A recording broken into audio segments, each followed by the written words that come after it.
Good morning, good afternoon, good evening. My name is Anna Zalewska-Janowska and I have the honor of presenting today's lecture on COVID-19 and related stress on urticaria patients. This presentation is specially recording because of Urticaria Day, the very day where urticaria patients are in the center of attention of the medical health providers, society, policymakers, and everybody. First, I would like to present the outline of my lecture. I would like to say a few sentences on biopsychosocial challenge which COVID-19 actually executed on us, representative of Homo sapiens in the 21st century. Then I would like to mention a few data on literature, on research focused on urticaria patients and stress and COVID-19 concerned stress. Then I would like to share with you some thoughts about stress, what is that, and how to cope with stress. So, what coping with stress strategies we could execute, we could choose as urticaria patients and also as medical health providers in order to guarantee or to enhance satisfaction of the patients and prevent burnout syndrome development in medical health providers. And I will share with you, as I've already told you, my favorite ones. But of course, it's a very individual situation, and everybody is encouraged to think about the personal prescription, so-called the personal approach to cope with stress. And then I would like to focus on the importance of education and spreading reliable information on stress and preventing stress reaction development and coping with stress strategies. And then I will share with you short emergency anti-stress intervention in order you could prepare your own prescription. And I will finish off with taking home messages. So, COVID-19 really executed a highly biopsychosocial challenge for all of us. On the very day, on the 11th of March last year, World Health Organization announced pandemic of SARS-CoV-2 virus all over the world. As we all know, this situation executed a lot of life losses, serious health problems, a lot of stress, a lot of lockdowns, unemployment problems, problems with possibility of consulting medical health providers, family practitioners, specialists. A lot of problems and a lot of problems worldwide. COVID-19 and urticaria patients. Shen and co-workers published a very important paper on loss of income, and the researchers found that actually urticaria activity based on frequency of wheals and itch intensity was dose dependent as regards loss of income. And itch is especially troublesome symptom. People scratch to bleed in order to get rid of this unpleasant sensation, because pain which develops after scratching, itching places, it's much more bearable than itch. Another very important study by Bezats and co-workers demonstrated that fear of COVID-19 and anxiety, depression symptoms, and actually stress, which was executed on the Urticaria patients, really have an extremely significant impact on mental health and activity of urticaria, and even of those patients, of those urticaria patients who are not infected. But the fear of being infected or the close family created all the unpleasant sensations and actually very important, very significant psychological symptoms like anxiety and depression. A few group of researchers demonstrated also highly negative impact of chronic spontaneous urticaria patients concerning control of disease activity, access to medical health providers, access to health system, access to new therapeutic agents, which really created a lot of problems. Shall we concentrate now a little bit on what actually stress is and what are anti-stress strategies? Stress, to me, could be regarded as actually all stimuli that cause loss of balance of our organism. Sometimes, of course, we do not even notice that we are under different challenges, so means stressors. However, if there is too much stress, some symptoms, mostly negative, develop. And we should remember that life without stress is actually not existent. Stress means evolution, means progress as well. But too much is not good, just like as not enough. So balance, different level of stress for everybody. And I would like to point out that also positive situations could cause stress, so loss of balance. For example, wedding. For bride and bridegroom, such celebrities, such a situation, it's in the vast majority of cases very positive, but also is stressful. Very often, brides present with herpes simplex, which activates itself under stress condition. And of course, negative influence of stress, it's much more acceptable and observed, because if there are negative situations, sometimes we are agitated, we are in a fear situation, we are anxious, we are also under stress, and the same symptoms could develop, like for example headaches, stomach aches, different aches of, for example, aches of the spinal cord, or of course higher blood pressure, and heartbeat rate accelerates. So what are the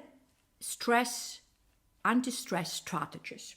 Anti-stress strategies, they're all activities that allow us to cope with stress.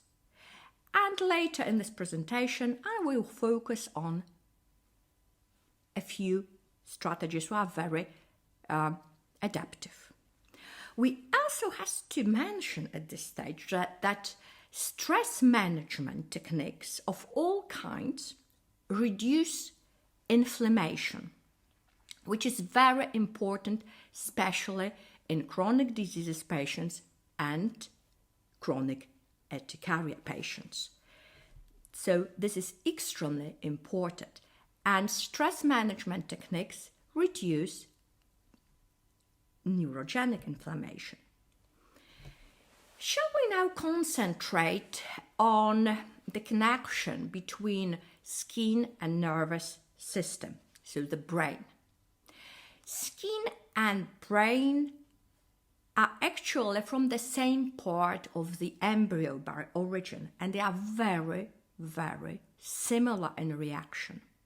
So, for example, when we are under stress and we think about stress as for example, some bacteria, viruses, allergens, which are on our skin. So, and especially when our skin is a little bit disturbed or is inflamed, so it's much more sensitive to environmental stressors. And in the epidermis, so in the outer layer of the skin, they are nerve endings, and in the outer layer of the skin, there are no blood vessels, no lymphatic vessels, but they are nerve endings. And those nerve endings conveyed impulses to the brain and back to the skin. So, actually, neurogenic inflammation can develop. And such inflammation worsens also urticaria lesions and can trigger or worsen urticaria development. We should also remember that skin is a visible organ, and we, as a representative of Homo sapiens, are social creatures. And skin lesions, visibility of the skin lesions are very stigmatizing. So, functioning of the patient could be impaired. So, what to do? Research data and clinical observations demonstrated that good communication between patients and their medical health providers, mutual elaboration of treatment plan, cooperation, really leads to better satisfaction of the patients, better outcome of the disease, better handling of the disease, acceptance of the disease, and also prevents burnout syndrome development in medical health providers. We should remember that we as patients and we as medical team members are representatives of the same gender, the same Homo sapiens. And in order to help others, we should be in a good shape ourselves. And absolutely, we should execute the no policy to the blind leading the blind. Remember, then when we are on the plane, there's always at the beginning, before takeoff, there's an announcement as regards oxygen masks. And it's always said that first we should put oxygen mask on ourselves, then on our children. What does it mean? Children are much more important for us than ourselves. But in order to help others, in order to help our beloved ones, in order to help our patients, we should be in a good shape ourselves on the first place. So we should take care of ourselves in order to serve better our patients. I would like to demonstrate our relaxation room in the Department of Psychodermatology of the Medical University of Lodz, Poland, and my PhD student.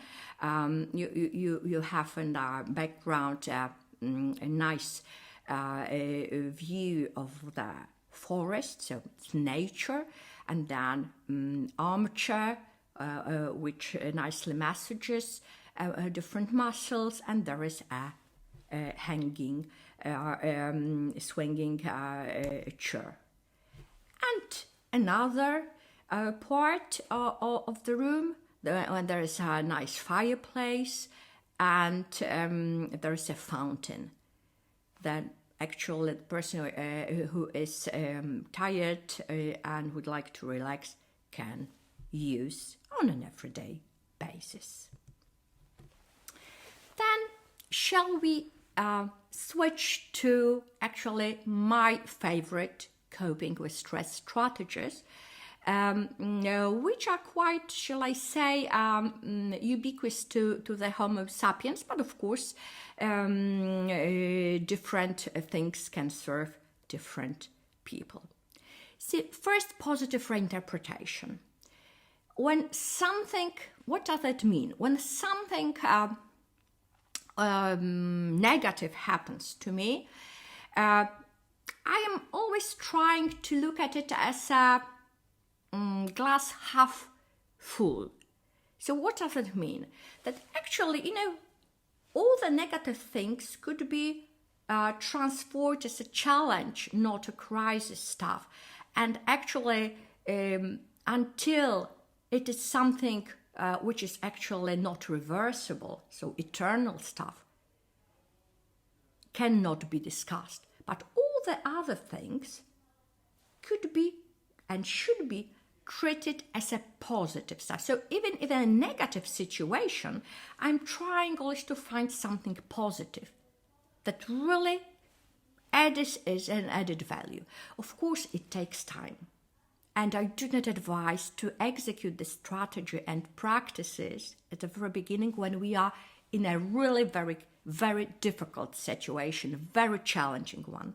Rather, in order to start practicing this coping with stress strategy, it's good to think about something that happened in the past. What we thought at first about the situation, how troublesome it was, and how we changed our approach to the situation later. The second, my favorite coping strategy, is support group. Actually, support groups is an extremely powerful coping with stress strategy because we are social creatures. So we love to have somebody, sometimes could be an animal, to be a supporter. We can say something, we can touch somebody, and it really helps. We can say, we can communicate, and support group, it's extremely powerful. And then comes optimism. Research data demonstrated that actually Homo sapiens functions better when there's on a little bit of the optimistic side of the line. So actually approaches different things with a note of optimism, and does not always say, oh no, it will be, no, not, I want to do that, I won't gain that, I am pessimistic. But of course, optimism should be based on preparation and really not being such an empty optimism. And last but not least, there are physical exercises. Actually, there's a lot of literature data showing that physical exercises, but of course, balanced and apt and for individual, not too highly intensive, are very good also for cognitive features of the Homo sapiens, and actually serves very well as coping with stress strategies, such as catharsis stuff. And my life motto is help others and do not forget about yourself at the same time.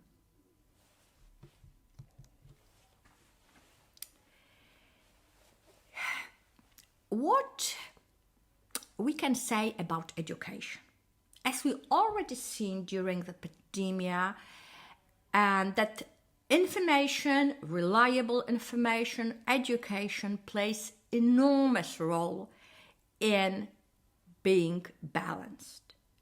So actually, we should remember that all the environment, everything which is around us could be challenging to us.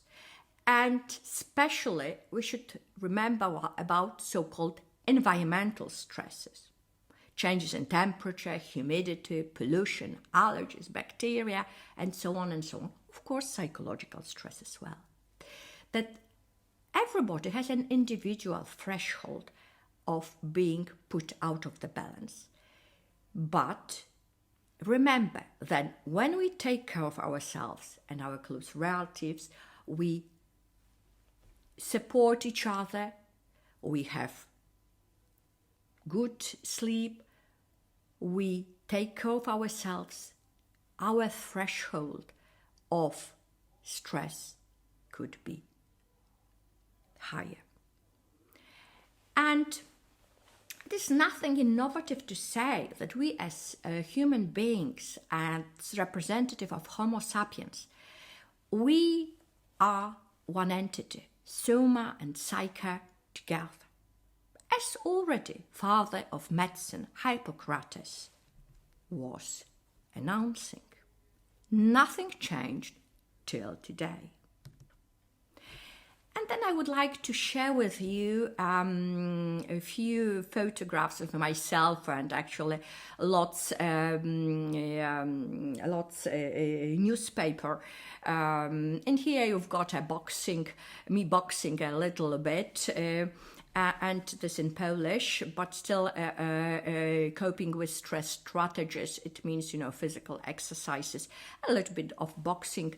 And we have actually a little room with boxing equipment in order to get rid of stress and don't harm ourselves and anybody else, of course.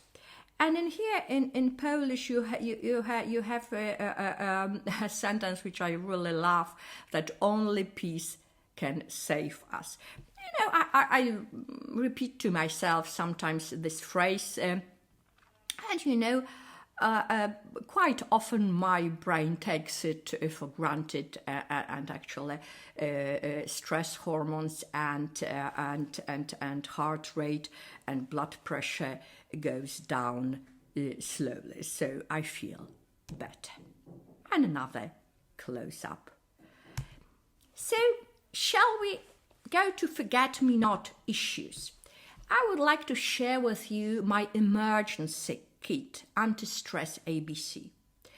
When I am sad, frustrated or angry, I am trying to implement this points you have in here. Of course, not always I'm able to do that, but anyway, it doesn't matter. What matters is to self-monitor stressful situation and just to think about that and implement. For example, standing up or sitting, closing eyes, trying to count, breathing slowly, and imagining a pleasant situation allows the brain to be occupied with something pleasant, something physiologically positive as regards relaxation, of course, and get rid of stressful situation. It means stressful physiological symptoms better. We should remember that our reaction, fight or flight, which was extremely important when we as Homo sapiens were inhabitants of caves ages ago was extremely important because it allowed us to survive, to escape from predators. But nowadays, we don't have really animal predators chasing us. But in a stressful situation, we very often or almost always stimulate the same reaction, which is actually not very positive in the vast majority of cases. Shall we now practice a little breathing exercise? Breathing, it's a physiological, absolutely physiological response and crucial for life. So may I ask you kindly to sit down comfortably or stand up and secure your back against the wall, whatever you wish. Comfortably sit down, it's me. And then could you close your eyes? And could you slowly breathe in and even slower breathe out? Would you be so kind and repeat this 2 or 3 times? But remember, slowly breathe in and even slower breathe out.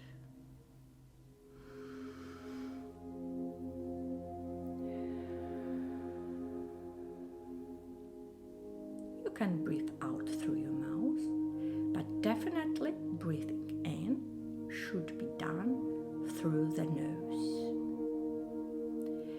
And then please do open your eyes. Better? It's only a few seconds, but this allows our organism to slow down the increased heart rate and slowly blood pressure, which was actually triggered by a stressor, is going down. And it's very physiological. It's nothing magical. It's healthy. Thank you for cooperation. Shall we finish off with taking home messages? Psychosocial support is of key importance next to biological or medical professional help to our urticaria patients. Actually, to all of us. Psychosocial creatures. We are psychosocial Homo sapiens.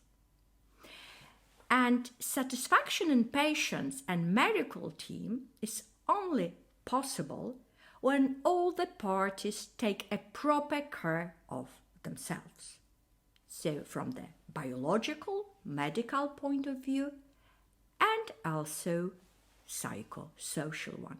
So in order to help others, first we should take care of ourselves. Thank you for your kindness, attention, and all the best for UDAY Urticaria Day, the very day for urticaria patients, their families, medical health providers, policymakers, and the whole society. Thank you.